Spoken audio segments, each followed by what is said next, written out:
Chapter 1. She cut herself opening the envelope. Kestrel had been eager. She'd been a fool, tearing into the letter simply because it had been addressed in Harani script. The letter opener slipped, seeds of blood hit the paper, and bloomed bright. It wasn't, of course, from him. The letter was from Haran's new Minister of Agriculture. He wrote to introduce himself and to say he looked forward to when they would meet. "I believe you and I have much in common and much to discuss," he wrote. Kestrel wasn't sure what he meant by that. She didn't know him or even of him, although she supposed she would have to meet with the minister at some point. She was, after all, the imperial ambassador to the now independent territory of Haran. Kestrel didn't anticipate spending time with the Minister of Agriculture. She had nothing to say on crop rotation or fertilizer. Kestrel caught the haughty tone of her thoughts. She felt the way it thinned her mouth. She realized that she was furious at this letter, at herself, at the way her heart had leapt to see her name scrawled in the Harani alphabet on the envelope. She had hoped so hard that it was from Aaron, but she'd had no contact with him for nearly a month, not since she'd offered him his country's freedom. And the envelope hadn't even been addressed in his hand. She knew his writing. She knew the fingers that would hold the pen. Blunt cut nails, silver scars from old burns, the calloused scrape of his palm, all very at odds with his elegant cursive. Kestrel should have known right away that the letter wasn't from him. But still, the quick slice of paper. Still, the disappointment. Kestrel set aside the letter. She pulled the silk sash from her waist, threading it out from under the dagger that she, like all Valorians, wore strapped to her hip. She wound the sash around her bleeding hand. She was ruining the sash's ivory silk. Her blood spotted it. But a ruined sash didn't matter, not to her. Kestrel was engaged to Prince Varix, heir to the Valorian Empire. The proof of it was marked daily on her brow in an oiled, glittering line. She had sashes upon sashes, dresses upon dresses, a river of jewels. She was the future empress. Yet, when she stood from her carved ebony chair, she was unsteady. She looked around her study, one of many rooms in her suite, and was unsettled by the stone walls. The corners set insistently into perfect right angles. The way two narrow hallways cut into the room. It should have made sense to Kestrel, who knew that the imperial palace was also a fortress. Tight hallways were a way to bottleneck an invading force. Yet it looked unfriendly and alien. It was so different from her home. Kestrel reminded herself that her home in Haran had never really been hers. She may have been raised in that colony, but she was Valorian. She was where she was supposed to be, where she had chosen to be. The cut had stopped bleeding. Kestrel left the letter and went to change her day dress for dinner. This was her life. Rich fabric and watered silk trim. A dinner with the Emperor and the Prince. Yes, this was her life. She must get used to it. The Emperor was alone. He smiled when she entered his stone-walled dining room. His gray hair was cropped in the same military style as her father's, his eyes dark and keen. He didn't stand from the long table to greet her. "Your Imperial Majesty," she bowed her head. "Daughter." His voice echoed in the vaulted chamber. It rang against the empty plates and glasses. "Sit." She moved to do so. "No," he said. "Here, at my right hand." "That's the prince's place." "The prince, it seems, is not here." She sat. Slaves served the first course. They poured white wine. She could have asked why he had summoned her to dinner and where the prince might be, But Kestrel had seen how the Emperor loved to shape silence into a tool that pried open the anxieties of others. She let the silence grow until it was of her making as well as his, and only when the third course arrived did she speak. "I hear the campaign against the East goes well." "So your father writes from the front. I must reward him for an excellently waged war.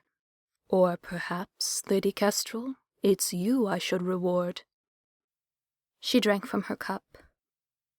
"His success is none of my doing." "No? You urged me to put an end to the Harani rebellion by giving that territory self-governance under my law. You argued that this would free up troops and money to fuel my Eastern war, and lo." He flourished a hand. "It did. What clever advice from one so young."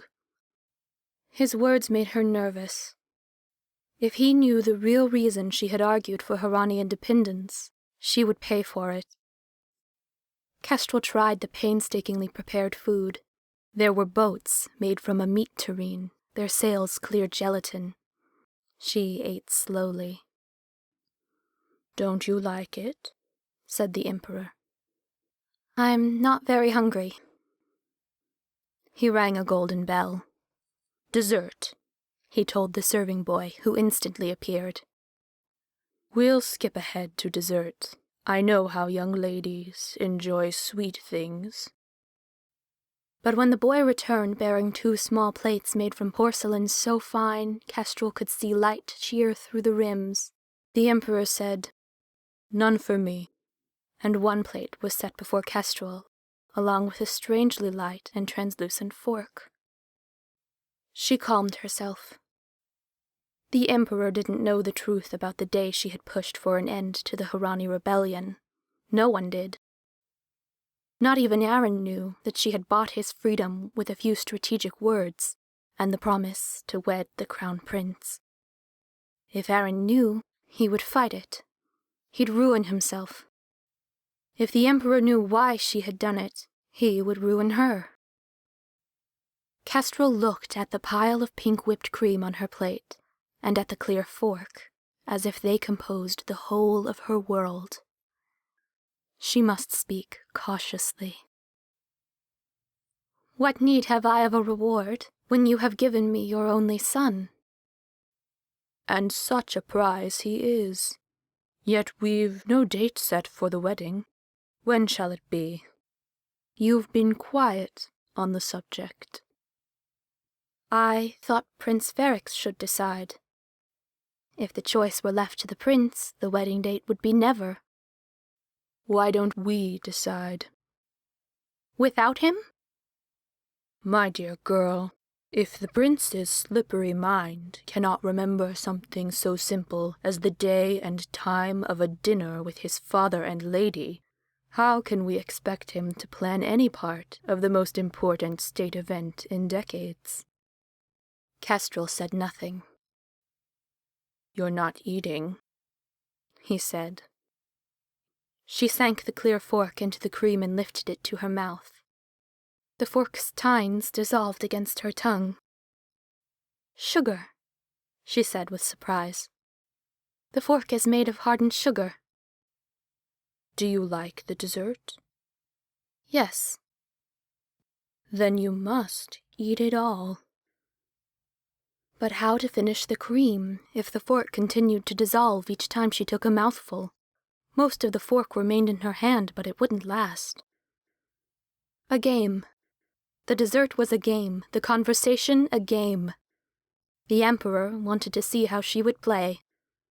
He said, "I think the end of this month would be ideal for a wedding." Kestrel ate more of the cream. The tines completely vanished, leaving something that resembled an aborted spoon. "A winter wedding? There will be no flowers." "You don't need flowers." "If you know that young ladies like dessert, you must also know that they like flowers." "I suppose you'd prefer a spring wedding, then?" Kestrel lifted one shoulder in a shrug. Summer would be best. Luckily, my palace has hothouses. Even in winter, we could carpet the great hall with petals. Kestrel silently ate more of the dessert. Her fork turned into a flat stick. Unless you want to postpone the wedding, said the Emperor. I'm thinking of our guests. The empire is vast. People will come from every province. Winter is a terrible time to travel, and spring little better. It rains. The roads become muddy.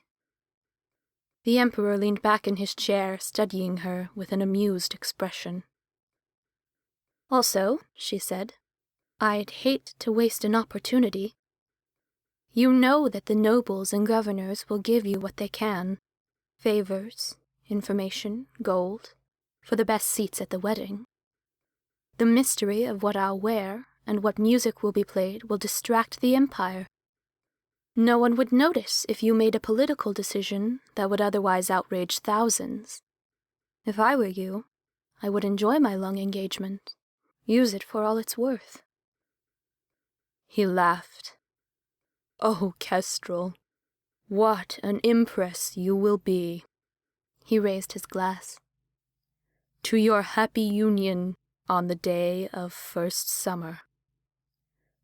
She would have had to drink to that, had not Prince Verix entered the dining room and stopped short, his large eyes showing every shift of emotion. Surprise, hurt, anger. You're late, his father said. I am not. Verix's hands clenched. Kestrel managed to be here on time. Why couldn't you? Because you told me the wrong hour, the Emperor tisked. You misremember. You're making me look the fool. I am making you look nothing of the kind. Verix's mouth snapped shut, his head bobbed on his thin neck, like something caught in a current. Come, Kestrel said gently. Have dessert with us. The look he shot her told Kestrel that he might hate his father's games, but he hated her pity more.